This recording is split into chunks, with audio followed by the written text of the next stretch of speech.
Hello friend, नमस्कार। मैं doctor Kuldeep Srivastava, आप सभी लोगों का मेरे YouTube channel doctor Kuldeep Srivastava homeopathy के चमत्कार लखनऊ उत्तर प्रदेश में बहुत बहुत स्वागत है। दोस्तों बने रहें हमारे साथ, कहीं मत जाएं, क्योंकि आज एक बहुत ही बड़े टॉपिक पे हम लोग बात करने वाले हैं।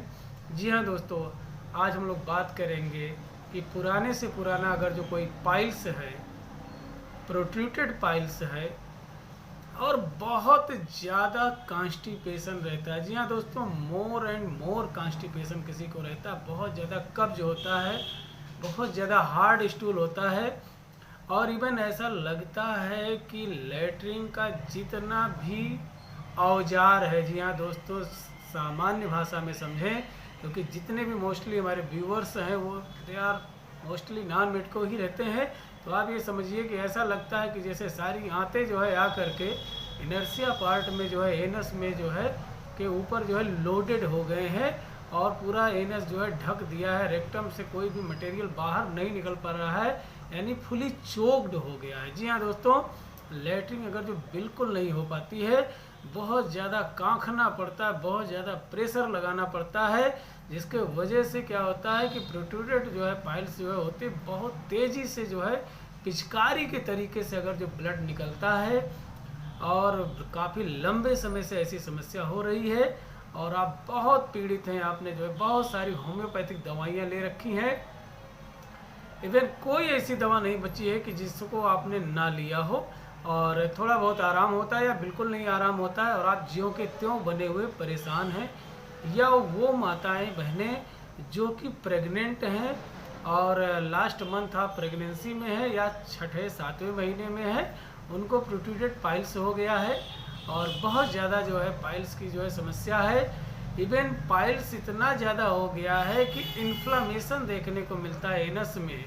अगर जो किसी को प्रोराइटिस बल्बा हो गया है during the pregnancy with piles और जेनाइटल्स पार्ट में इन्फ्लामेशन है, सूजन है, सूज गया है जो है जेनाइटल पार्ट से, स्पेशली मैं बात कर रहा हूँ किसी प्रेग्नेंट लेडीज़ के लिए।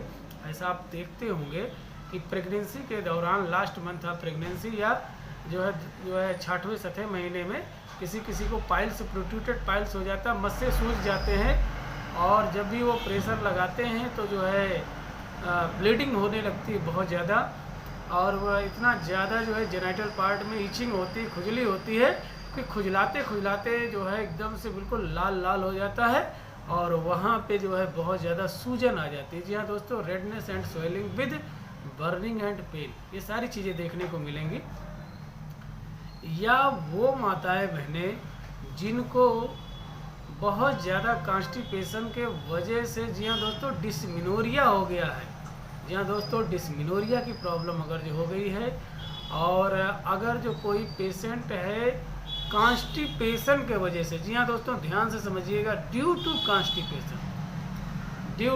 कॉन्स्टिपेशन पोर्टल कंजेशन के वजह से उनको जो है पैल्पिटेशन होता है, उनको जो है हार्ट की प्रॉब्लम हो रही है और गैस जब भी बढ़ता है चढ़ता है तो कभी उनको यहाँ लेफ्ट साइड में जो है चेस्ट पेन होता है, कभी जो है ब्लेड्स ऑफ स्कैपुला में पेन होने लगता है। गैस जैसे जैसे चढ़ता है वैसे वैसे उनकी याददाश्त धूमिल पड़ने लगती है और जब यहाँ टॉप पे गैस जो है पहुँचता है और जो है गैस पास ना होने के वजह से, पाइल्स के वजह से उनकी जो है मतलब याददाश्त में वीकनेस आने लगे, तो ऐसे पेशेंट के लिए कौन सी ऐसी होम्योपैथिक मेडिसिन है कि एक ही दवा से सारी बीमारियां ठीक हो जाएं। तो जी हाँ दोस्तों, बने रहें मेरे साथ, कहीं मत जाएं।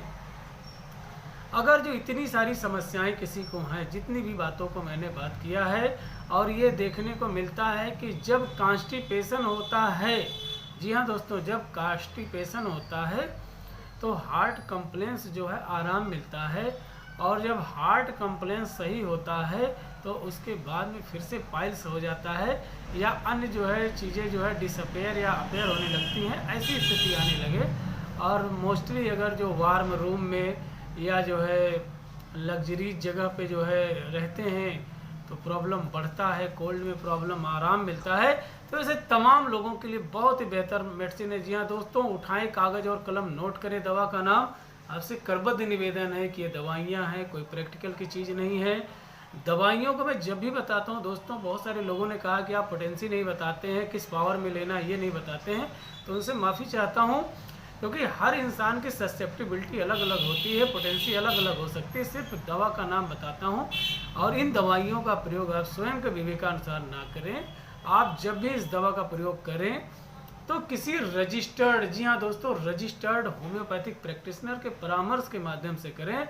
और डॉक्टर साहब स्पेशली जो है किसी होम्योपैथिक मेडिसिन बोर्ड में रजिस्टर्ड डॉक्टर होने चाहिए, वो जो है इस दवा को प्रेस्क्राइब कर सकते हैं। बाकी आप ये समझ लीजिए कि होम्योपैथी एक बहुत बड़ी ब्रॉड साइंस है, जहाँ पे लाखों हजारों करोड़ों सिम्टम्स पढ़ने के बाद में, दिमाग में बैठाने के बाद में, प्रैक्टिकल के बाद में बच्चा जो है डॉक्टर बनता है। तो ये दवा आप किसी अन्य लोगों के परामर्श के आधार पर ना खाएं, आपको बिल्कुल फ़ायदा नहीं करेगी।